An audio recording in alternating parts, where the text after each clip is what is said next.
سے بیان یہ ہے کہ بلبوتے پہ پی ٹی آئی کی سیاسی عروج کا دور شروع ہوا اور وہ سیاسی عروج کا دور جو 9 اپریل سے شروع ہوا تھا وہ آج تک جاری ہے، اور آج پی ٹی آئی پاکستان کی تاریخ کی سب سے بڑی پارٹی ہے۔ 8 فروری میں 2/3 سے زیادہ اکثریت پاکستانی قوم نے دی۔ خان کے ساتھ آج پورا پاکستان جو ہے انس محبت الفت رکھتا ہے۔ یہ ان 3 سالوں کی کمائی ہے، لیکن 3 سالوں میں آپس میں جو گتم گتا ہے پی ٹی آئی، اس کا کیا کہیں گے؟ یہ جو گتم گتا ہے نا، ابھی تو خیر سے گتم گتا نہیں ہوئے، لیکن اب میرا تھوڑا شوق پیدا ہوا ہے۔ اچھا، ہاں، گتم گتا جو ہیں ایسے لوگ جب آ جائیں جو بدتمیز ہو، جو جن کے آنکھوں پہ جو ہے اپنے مفادات کی پٹی بندھی ہو، تو میرا خیال ہے سیاست، ہماری پی ٹی آئی کی سیاست جو ہے وہ آج کل بڑی انتشار کا شکار ہے، اور بیرسٹر گور جیسے باوقار اور شریف لوگ جو ہیں وہ بھی اب بدتمیزی کا شکار ہو رہے ہیں۔ کل خیبر پختونخوا ہاؤس میں جو ہے بیرسٹر گور صاحب نے خود ساختہ سیکرٹری جنرل کو کری کری سنائی ہے، اور جس طریقے سے اس نے بیرسٹر گور کو ساتھ میں بٹھا کے اس کی تبیین کی ہے، میں اس کی شدید الفاظ صرف سنائی ہے یا بات آگے بھی بڑھی ہے کوئی؟ بیرسٹر گور صاحب ذرا نفیس آدمی ہے تو شاید تھوڑا بہت آگے بڑا ہو، لیکن کچھ زیادہ مروت صاحب نہیں۔ یہ بتائیں، یہ جانشین کی جنگ کب ختم ہوگی؟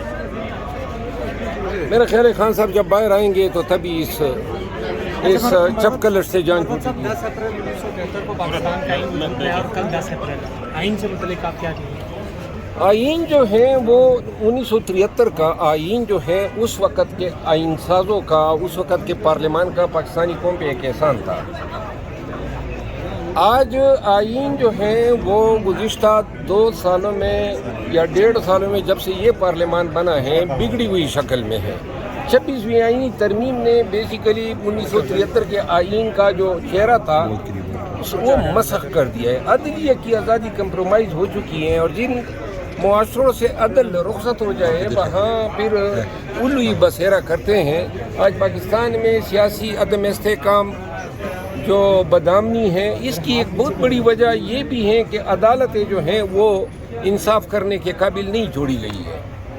منور صاحب، آپ سینئر قانون بھی ہیں، سینئر وکیل ہیں، خان صاحب کے کیسز بھی دیکھ رہے ہیں، آئے روز ڈیٹس دی جاتی ہے کہ کل پرسوں اگلے مہینے خان صاحب کو کوئی ریلیف ملے گا، کچھ باتیں بھی چل رہی ہیں، تو ایز اے وکیل آپ کیا سمجھتے ہیں کہ خان صاحب کے لیے 2025 کا سال جو ہے وہ بالکل ثابت ہو سکتا ہے؟ میں یہ کھل کے کہوں گا کہ خان صاحب کا جیل میں رکھا جانا اور ان کی جو اسیری ہیں یہ طبالت اختیار کر گئی ہے ایک ایسے کیسز میں جو کوئی بنیاد ہی نہیں رکھتے ہیں، میں اس کو لیگل ٹیم کی ناکامی کہتا ہوں، اور اوپر سے کروڑوں روپے بھی آپ نے اس ٹیم کو دیے ہیں۔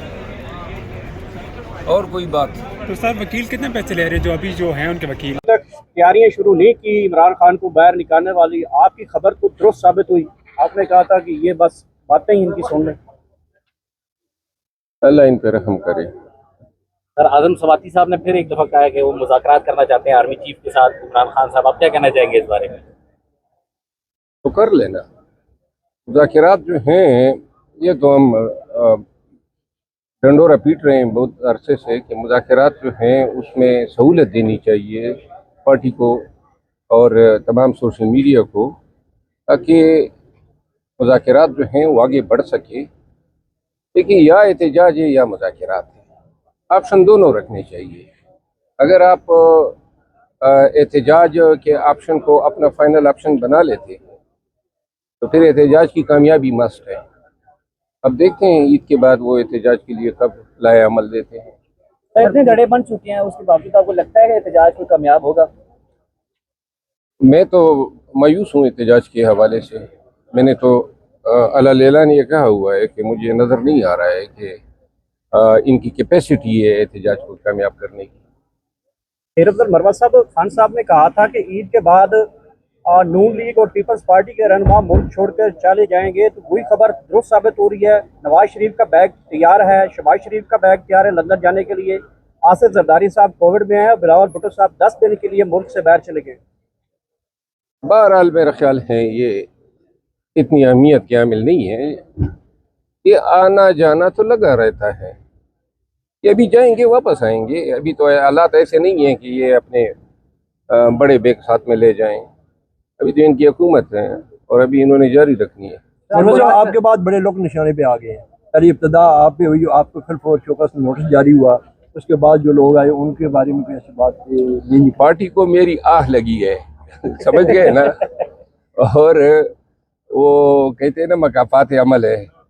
جن لوگوں نے اور جن یوٹیوبروں نے مل کے میرے پیچھے یہ سارے کام جو ہیں ان کا آغاز کیا, اب جو ہیں ایک دوسرے کے ساتھ ایسے لگے ہوئے ہیں اور ایک دوسرے کی ایسی نوک پلک درست کر رہے ہیں, اور اللہ ان کو مزید توفیق دے. شیخ افضل مروت کا جرم کیا تھا؟ آج تک وہ جرم سامنے نہیں آیا. بہرحال شیخ افضل مروت بڑا خوش ہے. اب لوگ یہ اپنے لیے بیلے کرائیں گے. اگر احتجاج نہیں کریں گے تو منجی تو ان کی ٹھونکی جائے گی. ہماری منجی ٹھونکنے کا کسی کو اب حق ہی نہیں رہا ہے. ہم ذرا تھوڑا سا تماشا کریں گے. ہم ہر احتجاج میں مفت میں اویلیبل تھے. ان کو مطلب تکبر کرنا تھا, اور تکبر جو ہے صرف اللہ کی ذات کے لیے ہے. کیا مرشد کے لیے ابھی نہیں نکلیں گے؟ مرشد جو ہے اس کو میں نے گزشتہ سال اپریل میں کہا, ان کو ریکویسٹ کی کہ آپ احتجاج کمیٹی بنا دیں, اور آپ سب سن لیں, بڑی اہم بات ہے. احتجاج کا کام احتجاج کمیٹی کا ہونا چاہیے. یہ ہر احتجاج کے لیے نئی کمیٹی بنانا, نئے لوگوں کو فرائض دینا, نہ اسٹریٹجی ہوتی ہے. تو میں نے اس وقت خان صاحب کو استدعا کی. خان برش غور صاحب موجود تھے. خان صاحب نے اتفاق کیا, اور خان صاحب نے جو ہے کہا کہ احتجاج کی کمیٹی بنا دے, اور جس کا مروت چیئرمین ہوگا. ہوا یہ کہ اس کے عین 4 دن کے بعد مجھے فوکل پرسن سے ہی ہٹوا دیا. احتجاج کمیٹی بنانا تو دور کی بات ہے.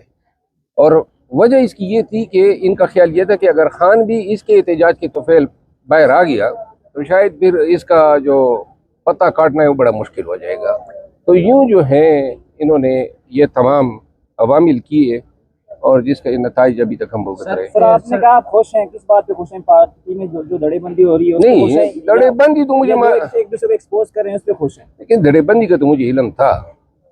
دھڑے بندی کا تو مجھے علم تھا کہ یہ سب کچھ ہیں, لیکن اس وقت وہ ڈسپلن نام کی چیز ہوا کرتی تھی تو ہم بولا نہیں کرتے تھے. اب تو خیر سے وہ ڈسپلن خود انہوں نے جو ہے ختم کر دیا ہے. مراد سعید کل ان کی انٹری ہوئی ہے احتجاج کے حوالے سے. انہوں نے کہا کنونشن کل ایک بڑا کنونشن انہوں نے کیا ہے. کیا سمجھتے ہیں جس طرح آپ کو پیچھے ہٹایا گیا, کیا مراد سعید کا بھی مستقبل آپ دیکھ رہے ہیں ایسا, یا اس یہ اختلافات بڑھتے جا رہے ہیں, کیا وجہ ہے؟ پارٹی میں جب تک سازشیں روکی نہیں جائیں گی, فتنہ گروں پہ ہاتھ نہیں ڈالا جائے گا, یہ آئے دن لوگوں کی جو کپڑے نکالنے کی کوشش ہوتی ہیں, جو کینچا تانی ہے, اور یہ وہی ایک ہی گروپ ہے مخصوص, یہ کام کر رہے ہیں, لوگوں کو تقسیم کر رہے ہیں. میں نے یہ تجویز دی تھی کہ خان صاحب ایک ہائی پاورڈ کمیٹی بنائیں, پارٹی کے معاملات کا جائزہ لے. مذاق بنتا جا رہا ہے, جس کے جو جی میں آتا ہے بول دیتا ہے. ڈسپلن صرف میری حد تک تو تھا, آج کل تو پوری میڈیا جو ہیں اس میں گونج ہیں ان تمام اختلافی بیانات کی, لیکن کوئی میڈیا پہ آپ کو ڈسپلن کی کارروائی نظر نہیں آئے گی. اور اس سے یہ ان کے دور معیار کا پتہ لگتا ہے. پی ٹی آئی کو چاہیے کہ جو وزراء شہباز شریف صاحب کے کابینہ میں پی ٹی آئی کے شامل ہو گئے, ان کو باقاعدہ طور پہ مبارکباد تو دے دیں, کیونکہ ابھی تک تو ان کو پارٹی سے نکالا ہی نہیں گیا ہے. تو لہٰذا پی ٹی آئی کا حصہ تو ادھر بن گیا حکومت میں. خواجہ آصف صاحب نے عمران خان صاحب کے بارے میں بولا ہے, بڑے لیڈر ہیں یا عام ارکان قومی اسمبلی سینیٹر؟ لیڈر اگر ہوتے تو پھر اس طرح کی حرکتیں کرتے, یہ چھوٹے چھوٹے بونے ہیں. شیخ افضل مروت صاحب یہ بتائیے گا کہ خواجہ آصف صاحب نے عید کے موقع پہ سیالکوٹ میں عمران خان کے خلاف بولا ہے کہ یہ جیب کترا ہے, کیا کہیں گے اس کے اوپر؟ یار یہ جب قطرے کا لفظ تو میں نے نہیں سنا ہے. جی کہا ہے انہوں نے, یہ ٹویٹس پہ بڑا وائرل ہوا ہے. شدید مذمت کرتا ہوں ایسے بیان کی شدید مذمت کرتا ہوں. خواجہ صاحب جو ہیں ان کو ایسے الفاظ کی ادائیگی سے پرہیز کرنی چاہیے. ایک محبوب لیڈر ہیں پورے وفاق کا, پورے پاکستان کا. ان کو جب قطرہ کہنا, اب جب قطرہ تو خواجہ صاحب کو میں یاد دلا سکتا ہوں کہ ان کے اپنے سائٹ پہ وہ جب قطروں کے گینگ ماسٹر بیٹھے ہوئے ہیں. اچھا سر, علی میر گنڈا پور صاحب نے کہا کہ عمران خان صاحب نے کہا تھا کہ اسد کیسر, شہرام ترقی, عاطف خان یہ ملے ہوئے ہیں. آپ کیا سمجھتے ہیں؟ آپ نے کیمپین چلائی, اسد کیسر صاحب کا کیس بھی لڑا, شہر فیدی صاحب کا, آپ کیا سمجھتے ہیں؟ اسد کیسر جو ہیں وہ ایک سیدھا